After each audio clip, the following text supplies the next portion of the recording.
শহীদ রাষ্ট্রপতি জিয়াউর রহমান বীর উত্তমের পদাঙ্ক অনুসরণ করে জনাব তারেক রহমান খাল খনন পুনর্খনন কর্মসূচির যে শুভ উদ্বোধন আজকে এখানে করলেন এই কাহারুল তথাই বলরামপুরে, আমরা মনে করি ইনশাআল্লাহ এই খাল খনন শুধুমাত্র শুরু। এরপরে এই খালটি 12 কিলোমিটারই খনন করা হবে। এভাবেই বাংলাদেশে আজকে 54টি জেলায় খাল খনন কর্মসূচি অব্যাহত থাকবে। আর এই জন্য আমাদের মাঝে উপস্থিত আছেন আমাদের দলের মহাসচিব জনাব মির্জা ফখরুল ইসলাম আলমগীর সহ মাননীয় মন্ত্রী পরিষদের সদস্যগণ, উচ্চপদস্থ কর্মকর্তা সহ সংসদ সদস্য সহ সর্বোপরি যারা আপনারা আজকে খাল খনন কর্মসূচিতে স্বতঃস্ফূর্তভাবে অংশগ্রহণ করার জন্য এই কাহারুল তথা বলরামপুরের মানুষ উপস্থিত হয়েছেন, আপনাদেরকে জানাই সশ্রদ্ধ সালাম, অভিনন্দন, নমস্কার এবং জোহার। সম্মানিত উপস্থিতি,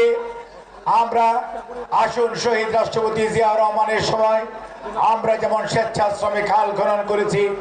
এবারও আমরা দেখিয়ে দিতে চাই বাংলাদেশের উন্নয়ন এবং অগ্রগতিতে বাংলাদেশের মানুষ বাংলাদেশ জাতীয়তাবাদী দলের পতাকা তলে জনাব তারেক রহমানের নেতৃত্ব ঐক্যবদ্ধ। কারণ বিএনপি হচ্ছে সেই মানুষের দল যে বিএনপি কথা এবং কাজে সব সময় মিল রাখে, অর্থাৎ কথা যেটি বলে সেটি বাস্তবায়ন করে, শুধু কথার জন্যই কথা বলে না। কাজেই আমরা সেই উত্তরাধিকার শহীদ রাষ্ট্রপতি জিয়াউর রহমান, দেশনেত্রী বেগম খালেদা জিয়ার উত্তরাধিকার জনাব তারেক রহমান, আমরা সবাই জনাব তারেক রহমানের নেতৃত্বে এই বাংলাদেশে যেভাবে 28 দিনের মাথায় নির্বাচন অঙ্গীকার বাস্তবায়ন শুরু হয়েছে, ইনশাআল্লাহ জনাব তারেক রহমানের যে স্লোগান টেক ব্যাক বাংলাদেশ, অর্থাৎ বাংলাদেশকে তার নিজস্ব অরিজিনাল স্বকীয় গতিতে ফিরিয়ে নেওয়া এবং বাংলাদেশে একটি সুশাসনের বাংলাদেশ, সমৃদ্ধ বাংলাদেশ এবং জনগণের গণতন্ত্রের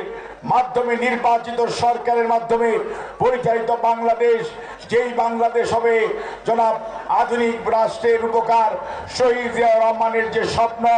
অর্থাৎ দেশনেত্রী বেগম খালেদা জিয়ার স্বপ্ন, কোনো মানুষ যেমন নিরক্ষর থাকবে না, কোনো মানুষ যাতে ক্ষুধায় কষ্ট পাবে না, সেই লক্ষ্য বাস্তবায়নের জন্য জনাব তারেক রহমানের নেতৃত্বে আজকে আমরা ঐক্যবদ্ধ। আসুন, শুধুমাত্র উনি উদ্বোধন করেছেন, শুরু করেছেন, আমাদের দায়িত্ব হচ্ছে এই 12 কিলোমিটার খালকে পুনর্খনন করে উনার যে উদ্বোধনকৃত খাল সেটি যাতে পানি চলাচল, নিষ্কাশন, সেচের করতে পারি, সেই লক্ষ্যেই কাহারুল তথা আমাদের উপস্থিত মানুষকে আজকে প্রতিজ্ঞাবদ্ধ হতে হবে এবং সেই দায়িত্ব আমাদের পালন করতে হবে। মনে রাখবেন, আমরা বিএনপি কর্মী, আমাদেরকে কথায় নয় কাজে বড় হতে হবে।